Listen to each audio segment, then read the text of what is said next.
For 3 months, we came in peace. We negotiated. We offered partnership. But the Galactic Council saw our success not as a gift, but as a threat. They gave us their final terms. Surrender our colonies. Surrender our technology. Surrender our freedom. They thought they had us cornered. They thought we had no choice but to kneel. So we walked away. But what happens when the species you tried to chain was the only one holding the galaxy together? What happens to a civilization that has forgotten how to solve its own problems? This is the story of the day humans withdrew from peace talks, and the Galactic Council recognized its mistake. Before we open the full diplomatic record, please subscribe to this channel and authorize the data link. You will want a clear signal for what comes next. All right, let's access the Kepler Prime transcripts. The recording begins now. The massive doors of the Galactic Council chamber slid open. Ambassador Anya Sharma walked through them, her black uniform a simple, stark statement in a room shimmering with colorful robes and strange, bioluminescent carapaces. Behind her came General Marcus Kane, his military bearing unmistakable, and Dr. Eris Thorne, who carried a datapad filled with reports nobody here seemed to want to read. The chamber was vast. Around the circular room, 47 different species occupied their designated areas. The crystal-like Zaffrans floated in low-gravity bubbles.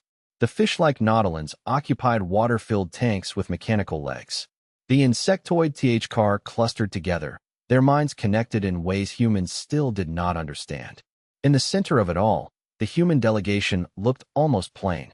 3 simple chairs, a small table, 3 people, representing all of humanity. Anya had been coming to these peace talks for 3 months. 3 months of listening to demands that grew worse each week. 3 months of realizing this council did not want peace. They wanted submission. The hegemony chancellor, Forlag, stood.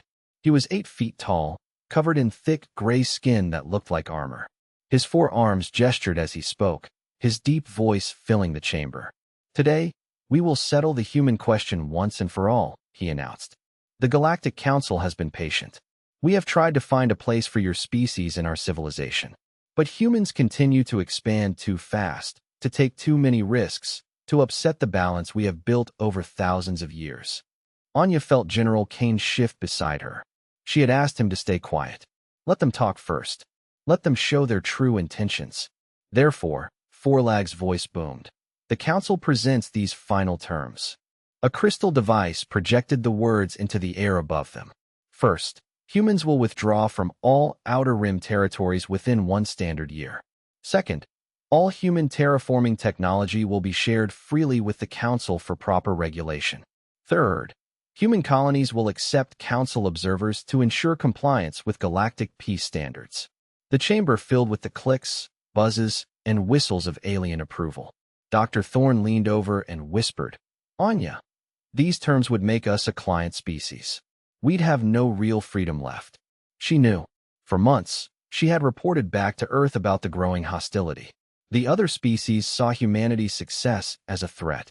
Our colonies thrived in places others couldn't live. Our technology solved problems that had stumped alien scientists for centuries. Instead of seeing us as valuable partners, they saw us as dangerous competitors. The Zaffran representative, a being of living crystal named SGTH, spoke next, its voice a series of melodic chimes. Humans are young. They do not understand the wisdom of slow, careful progress. The Council offers guidance to help humanity mature into proper galactic citizens. The way it said proper made Anya's stomach twist. She had heard that tone before. In history books, Chancellor Forlag looked directly at her. What is the human response to these generous terms? Anya stood up slowly. The chamber grew quiet. She looked around the room at faces that ranged from hopeful to smug to openly hostile. They thought they had cornered humanity. The Human Systems Alliance has carefully considered the Council's proposal, she said, her voice calm and clear. We came to these talks hoping to build a future where all species could work together as equals. We offered to share our knowledge, our resources, and our friendship. She paused. Instead, we have been presented with an ultimatum that would strip humanity of its independence and its dignity. We are told that our success is a threat, that our growth must be stopped, that our people must accept foreign oversight. General Kane and Dr. Thorne stood beside her. 3 humans, facing the assembled might of galactic civilization. Therefore, Anya continued, her voice ringing with finality, the Human Systems Alliance formally withdraws from these negotiations. We will not accept terms that treat humanity as a conquered species rather than an equal partner. The silence that followed was absolute. The delegates were stunned. They had expected humans to bargain, to compromise, to eventually accept a reduced position in galactic society. They had not expected them to simply walk away. Chancellor Forlag was the first to recover. You cannot simply leave, he said, his forearms spreading wide. The Council represents the will of 46 worlds. Humanity cannot stand alone against all of galactic civilization. Anya picked up her simple briefcase. She looked the Chancellor in the eye. We have no desire to stand against anyone. We simply refuse to kneel before them. As the human delegation walked toward the exit, frantic conversations erupted behind them. Immediate economic sanctions. Military action to force compliance. Anya did not look back. General Kane held the door open for her and Dr. Thorne. In the hallway beyond, she finally allowed herself a small, grim smile. Do you think they understand what just happened? Dr. Thorne asked quietly. Not yet, Anya replied. But they will. General Kane nodded. They think they called our bluff. They have no idea we were never bluffing. As their shuttle lifted off from Kepler Prime, Anya looked down at the sprawling council complex. Somewhere in those buildings, alien representatives were probably still arguing, convinced that pressure could bring humanity back to the table.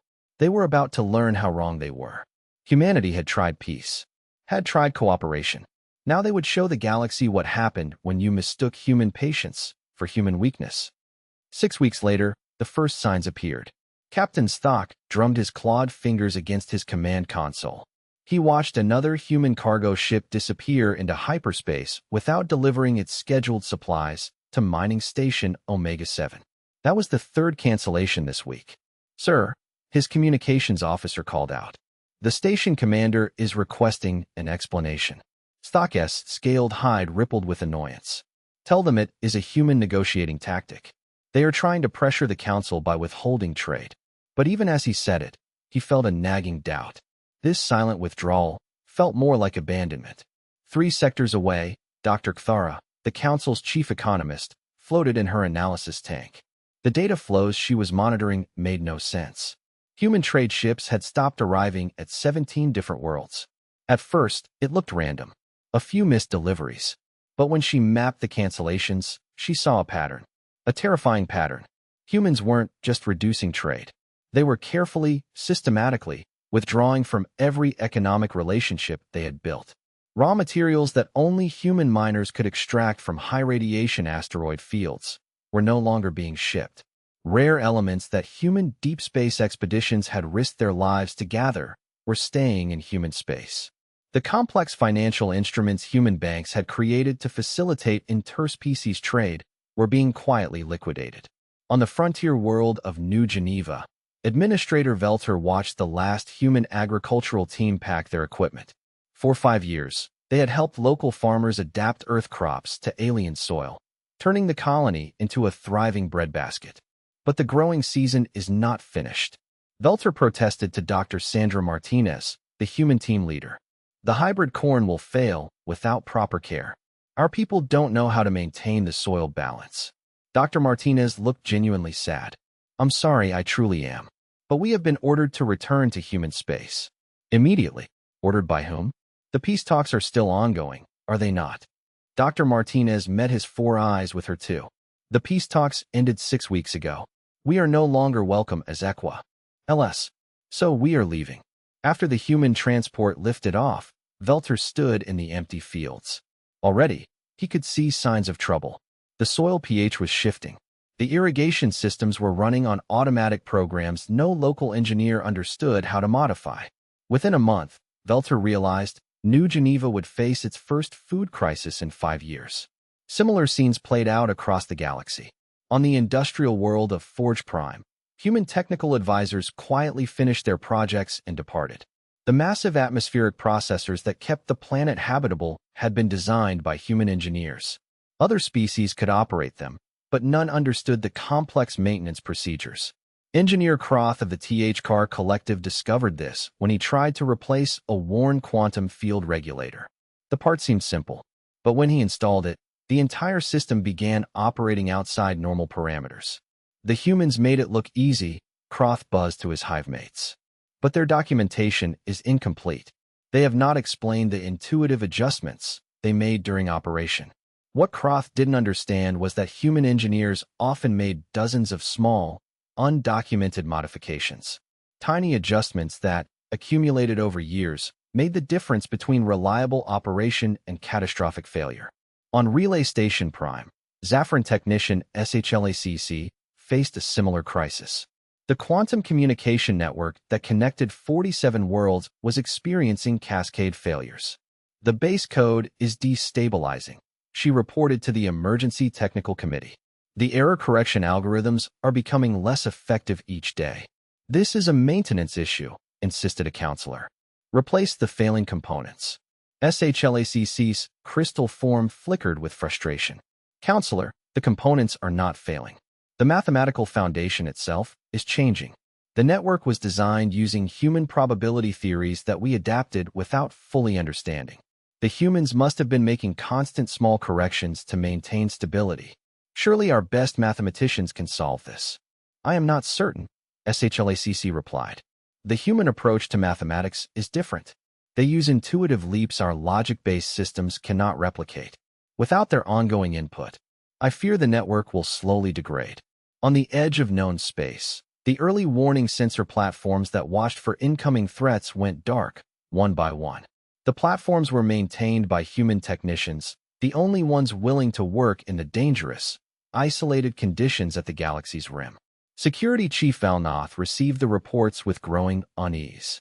Sensor platform Delta 9 has gone offline. Send a maintenance crew, Valnoth ordered. Sir, his aide replied. All the maintenance crews for the rim platforms were human. They departed 3 weeks ago.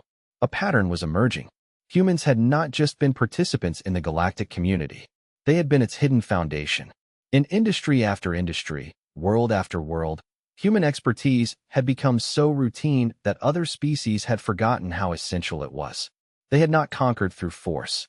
They had simply made themselves useful in 1,000 small ways, solving problems other species found too difficult, too dangerous, or too tedious. Now, that usefulness was disappearing, and the galaxy was beginning to understand what it had lost. The first pirate attack was a brutal test of this new reality. Commander Valnesh of the border guard vessel Stellar Warden received the distress call. A Meridian trade convoy was under attack in a neutral zone that had been peaceful for over 50 years. When his ship dropped out of hyperspace, he saw them. 3 converted warships with mismatched weapons, tearing the merchant vessels apart. All raiders, he broadcast. This is Commander Valnesh of the Galactic Border Guard. Cease your attack immediately. For decades, pirates had fled at the first sign of official vessels. They knew the Border Guard, advised by human military strategists, was ruthlessly effective. The pirate leader's response shocked him. Border Guard vessel, you will withdraw or be destroyed. This convoy is now our property. The engagement was brief and humiliating. The pirates had better weapons and more ships. The Stellar Warden was forced to retreat, leaving the merchant convoy to its fate. Without human peacekeepers, every Pira TE crew in the galaxy was learning that law enforcement had become far less effective. The border wars started next. Ancient territorial disputes, carefully managed for decades by human diplomats, exploded into open warfare. The hegemony and the Meridians went to war over a disputed asteroid field. Both sides claimed the other had fired first. Both demanded council intervention. But the council had no mechanism to resolve the dispute without human mediators who understood the impossibly complex, layered treaties they themselves had written. The technological collapses accelerated. On the research station orbiting the pulsar Hermes 9, the human-designed radiation shields began to fail. The evacuation was chaotic. Dr. Quintex, a Nautilus physicist, realized the shields operated on principles of quantum mechanics her species didn't understand. They worked because humans had somehow found stable solutions to impossible contradictions. The terraforming systems that had created dozens of garden worlds were failing. On Paradise Station, Engineer Corthala watched in horror as the carefully maintained weather patterns became chaotic storms, destroying 20 years of work. The control algorithms are too rigid, he reported. They cannot adapt to natural variations the way the human designers intended. The system was built to be flexible, but we do not know how to maintain that flexibility. Human technology, the galaxy was discovering, did not just work. It evolved. Human engineers didn't just build systems. They nurtured them, adjusted them, and improved them continuously based on real-world performance. The aliens had become dependent not just on human inventions, but on human intuition. 9 months after humanity walked away, the Nexus Gate network began to fail. The massive structures, the backbone of galactic travel, simply went dark one by one. The gates used human quantum mathematics that no one could replicate. Without them, travel between distant systems would take months instead of days. The galactic community was fragmenting into isolated clusters of worlds. Chancellor Forlag stood before a half-empty council chamber. Many representatives could no longer reach Kepler Prime. Status report, he commanded. 17 Nexus gates have failed. Dr. Kthari's hologram flickered. The entire network will collapse within 6 months. The border wars have spread to 12 systems, reported General Corfax. Without the gates, I cannot move reinforcements to threatened sectors. Pirate activity has increased by 300%. 37 terraformed worlds are experiencing ecological collapse. We estimate 120 million beings will need to be relocated within the next year. Report after report of disaster and failure. How did we become so dependent on one species? Forlag asked the empty air. Dr. Velnor, the Council's senior analyst, provided the answer no one wanted to hear. We became dependent because humans were better at solving problems than we were. Not through force, but through competence. A holographic display showed the growth of human involvement. Humans did not seek to control our civilization, she explained. They simply offered solutions to problems we could not solve ourselves. When our trade networks became too complex, they created the economic models. When our disputes threatened war, they developed the diplomatic frameworks. When we needed to live on hostile worlds, they invented the technologies. The display showed how human innovations had spread, becoming so routine that other species had forgotten they were dependent on them. We mistook their cooperation for weakness, Dr. Velnor continued. We thought they were junior partners who could be controlled. We never realized they had become the foundation our entire civilization rested upon. The bitter irony was not lost on anyone. By trying to limit human influence, the Council had proven that human influence was already absolute. What are our options? Forlag asked. General Corfax was blunt. We can continue fighting separate wars with degrading equipment until our civilizations collapse into barbarism. Or we can swallow our pride and ask the humans to help us fix what we have broken. The communication was transmitted 3 days later. It was brief, formal, and unprecedented in the history of galactic politics. To the Human Systems Alliance. The Galactic Council formally apologizes for its actions during the recent peace negotiations. We acknowledge that our demands were unjust and our treatment of humanity was inappropriate. We have learned that human contributions to galactic civilization were far more extensive and essential than we realized. We humbly request renewed cooperation to address the critical challenges facing all species in the galaxy. It was signed by every remaining member of the Council, a display of unity that had never been achieved before. Now, they could only wait and hope. On Terra Prime, Ambassador Anya Sharma read the message in her office. General Kane and Dr. Thorne sat across from her. Well, Dr. Thorne said finally. They certainly took longer to figure it out than I expected. They drove us away when they thought they were strong, General Kane said, his voice laced with contempt. Now they come crawling back when they realize they are weak. Anya set down the message. She looked out the window at the bustling streets of the human capital. In the distance, spaceships launched toward the stars, carrying settlers to new worlds no other species had been willing or able to colonize. Humanity was thriving. The question, she said quietly, is whether we are wise enough to help them despite their foolishness, or whether we let them face the consequences of their choices. The fate of galactic civilization hung in the balance. Waiting for humanity to decide if forgiveness was possible after such a profound betrayal. But the Galactic Council saw our success not as a gift, but as a threat. They gave us their final terms. Surrender our colonies. Surrender our technology. Surrender our freedom. They thought they had us cornered. They thought we had no choice but to kneel. So we walked away. But what happens when the species you tried to chain was the only one holding the galaxy together? What happens to a civilization that has forgotten how to solve its own problems? This is the story of the day humans withdrew from peace talks, and the Galactic Council recognized its mistake. Before we open the full diplomatic record, please subscribe to this channel and authorize the data link. You will want a clear signal for what comes next.